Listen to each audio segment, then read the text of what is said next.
so we can make sure we're ready to get going. Hello. Thank you, Patricia. Thank you, Moni. Okay, Michael, we see those hands. We're good to go? Good to go. Okay, well, welcome back. I hope you had a bit of a stretch and are revived and ready to go on our exercise.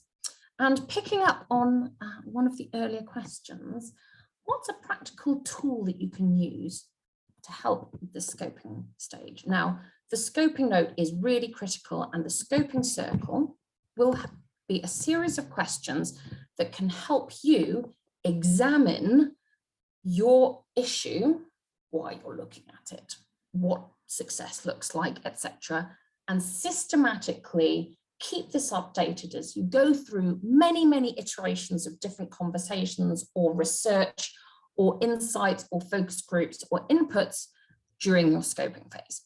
So this is the tool.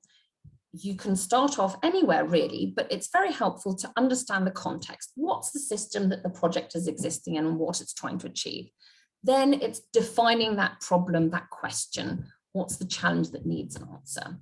Then you want to look at designing your approach.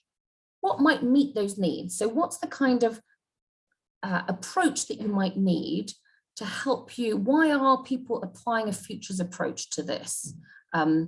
What is it about the dynamics over the future that you might want to understand? And what are the different types of tools that you might start to apply to get those insights? Then it's about design sensing. Who and what do you need to do this well and get the right insights? And what is the kind of evidence of change and data that you might need? Then it's about making the case. How will that evidence then and data come together to make the case for change? And what will different audiences want to see as a result of this work? And then managing change. Who's the project for and what needs is it satisfying? And how are they going to be included and what are you asking them to do? That's where the kind of vehicle for change thing comes in. So very quickly, I thought I'd illustrate that with an example of a project in health. We thought that health is particularly on people's minds, and in particular how to, health systems are really thinking about transforming, and in particular around raising costs because of demographic pressures, technological innovations, but also the importance of prevention. So this really taps into that area. It's an example from Canterbury in New Zealand. And we're going to come back to this example later on as well, because it's interesting for various reasons.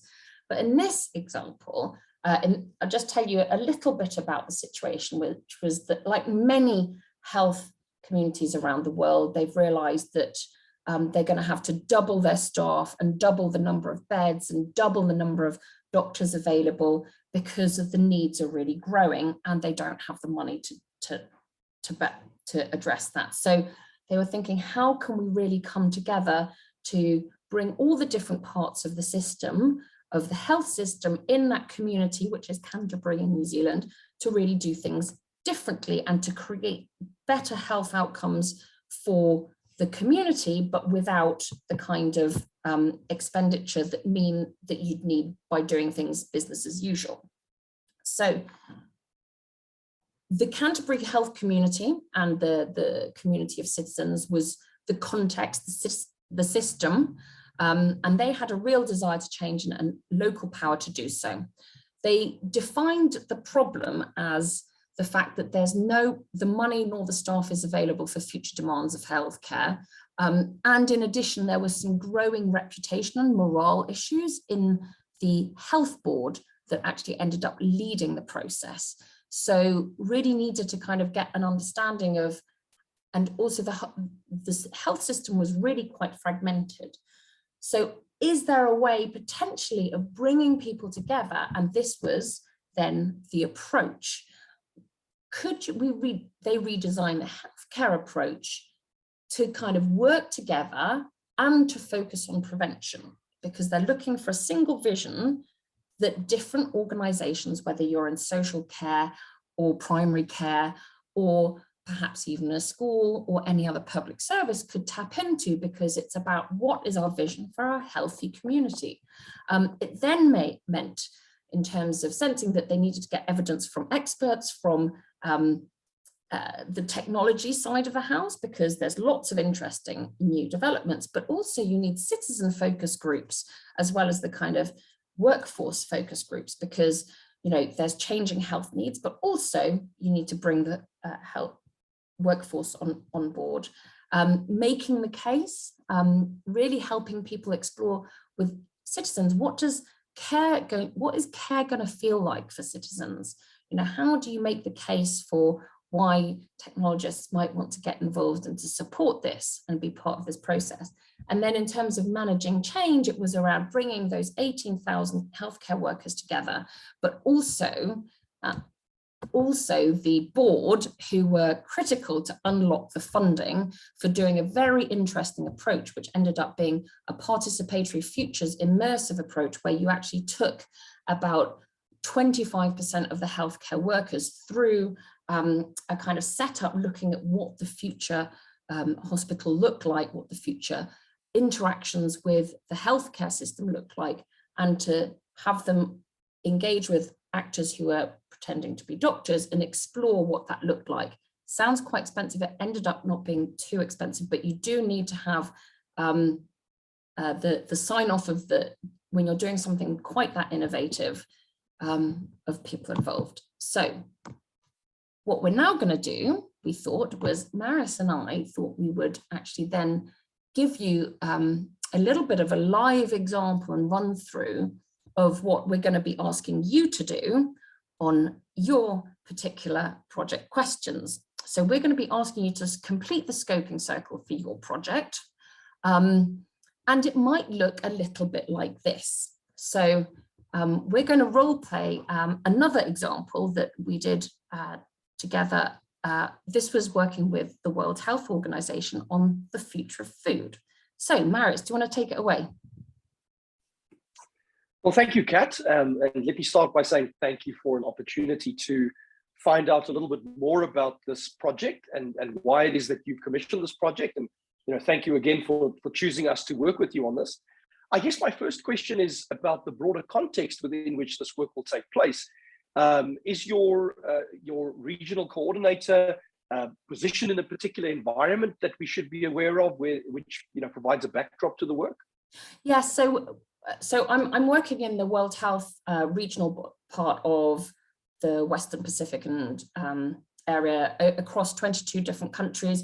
But as an organization, World Health is really interested in zero hunger, and in particular, the social determinants of health and the social determinants of ill health and the link to food, and in order to help address SDG 2. So that's the kind of context, and we're really thinking through what that might mean for the Western Pacific region and how we might want to help some of our member states and the community here. That's very interesting, Kat. Is there a particular problem at this point in time or a challenge that's emerged that you believe foresight engagement would be assisting you with? Yeah, it's two things really. It's basically, we're really realizing the social and economic determinants of health are really important. But I think that probably people have underplayed perhaps a focus on food on that, and food and nourishment and nutrition feels really important. And very often when people look at it, they really very much focus on the issues to do with calories and calorific intake. But we think that there's something really interesting around the fact that actually food has got a very deep relationship with culture and community. And so we think that actually if you start looking out about the future of food and nutrition, especially taking into account all this huge technological innovation that's coming out, that we need to be slightly more imaginative and holistic in how we think about the future of food. And in particular, not just look at the demand side, but also look at the supply side and see how agribusinesses, suppliers, how food innovation and synthetic biology may just shake up the whole space. So that's very, very interesting. So that broader framing of the future of food, as you've described it, in doing this work, we would obviously love for the project to have the maximum impact and be as relevant as possible. Do you have any guidance for us on how to approach the project to make sure that it is relevant?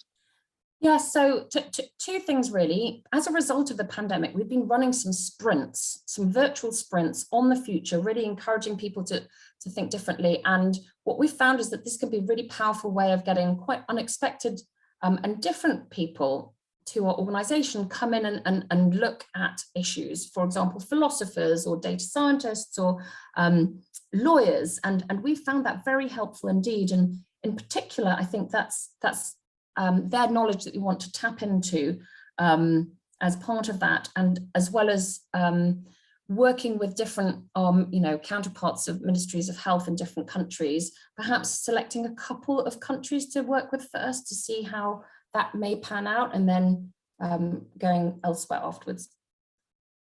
So that's very useful. So almost a piloted approach with incremental learning along the way and building up from there. Another question we had is, as we communicate this work, not only in the findings at the end, but during the process itself, would there be specific ways of engaging that would be most relevant and useful given the individuals and organizations involved? Yes, I think that it's important really to kind of understand the differences in the community. I mean, I just remember I went to the International Red Cross event and they talked about the future of the humanitarian space, and they had someone walking around in what a future of humanity suit looks like.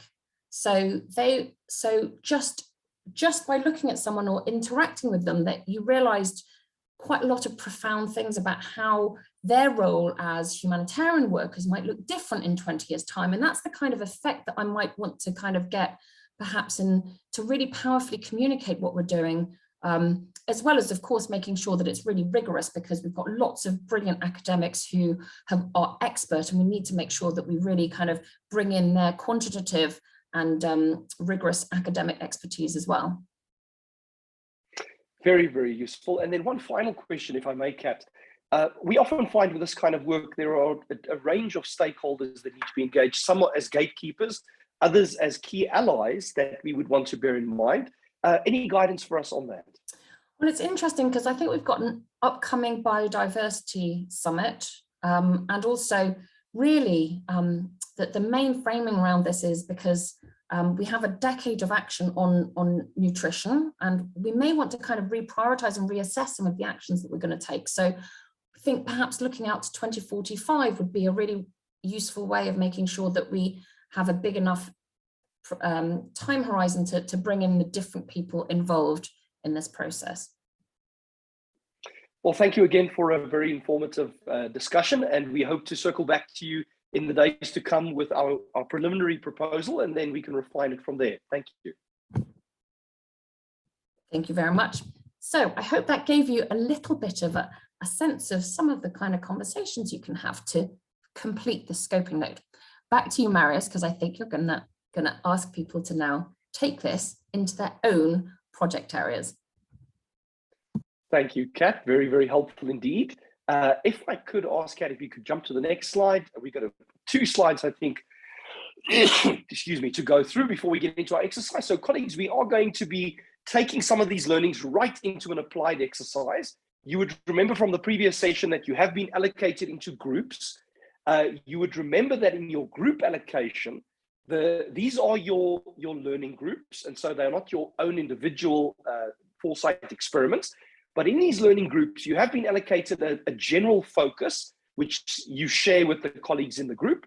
What we're going to ask you to do, and you can go to the next slide, please, Kat, is to build on the previous work that you did in those groups where you use the scoping circle. And what we're going to ask you to do is, in the groups, complete your scoping circle template. The template is available in HouseSpace under the group work tab. I'm sure Ruth will have a link to that. Thank you, Ruth, reliable as always. Continue to build on your theme that you explored using the Futures Triangle. Now, you might want to spend 1 or 2 minutes to make your theme more focused. In other words, if you were looking at conflict very generally, you may want to decide on a particular region or a national level and just refine your focus a little bit in order to make the exercise more manageable. But then there are really 3 steps. Start at a place in a circle that most easily resonates with your theme. Then work clockwise around the circle. You may also work anti-clockwise, but we find that working clockwise just gives it a nice flow, sort of goes from big picture to more narrow focus. And then finally, write up to 3 suggestions in your group scoping question. At some point, we will visit your group, and you'll notice that myself, Johan, Iman, and Darja will be floating around in and out of the groups to answer any questions you may have. And then, of course, 20 minutes won't be enough to complete the exercise. We do encourage you between now and Wednesday to go back into House Space and to work on that some more, either individually or as pairs or however you want to do that in your own time. But we're going to give you 20 minutes now to do that. And so unless there are any major questions, Ruth, you feel free to send us off into our groups. And then the facilitators will be around shortly to support you and answer any questions you may have. Thank you.